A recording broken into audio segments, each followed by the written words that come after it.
Naisipan mo. Naisip ko na yung kanina. Di nawala ko sa isip. Pang rinse lang. Kaya ang hirap ko, sabi butas yan. Kaya Nilalabas mahirap talaga. ilunod yan.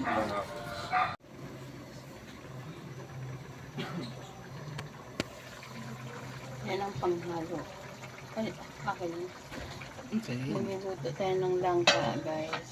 Sunday. Ngayon. Family day. Ito yung akong pang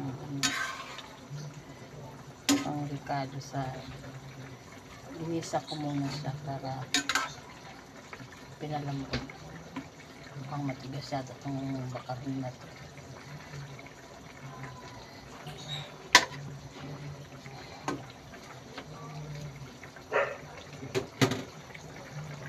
Ayan. Langka na may munggo. Lalagyan ng gata. Style probinsya. Lutong probinsya. Takpan mo natin para mabilis ang paglambot.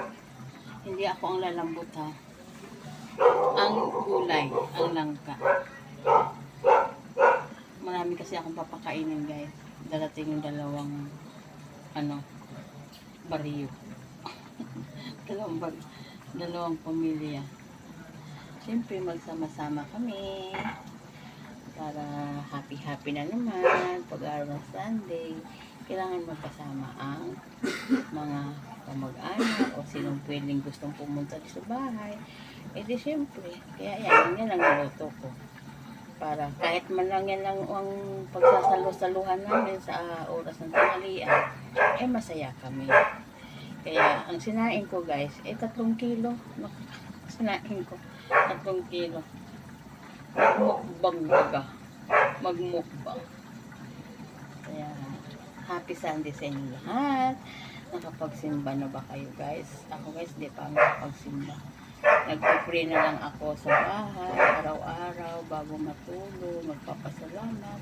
Sa araw-araw na ginawa ng Diyos ay ito, malakas pa rin, malayo sa anumang karamdaman.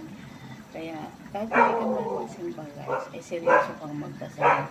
Matahimtim na gasal sa loob ng iyong bahay. Diba? Kaya, okay lang yun. Magigits na yun ni Papa Jesus na hindi ako pumasok sa kanyang bahay. Hindi ko sa nakakalimutan. Kaya, kung nagsimba pa kayo guys, o sino pa yung magsisimba, pag-pray nyo na lahat-lahat ng mga kamag-anak mo. Ganun talaga. Kaya, happy Sunday na lang sa inyong lahat.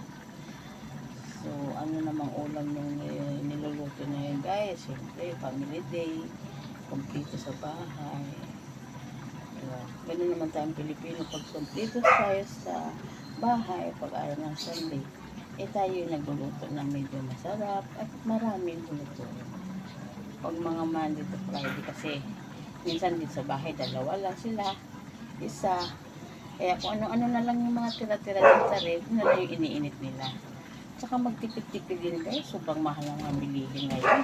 So, kumikita tayo ng magkano sa isang araw.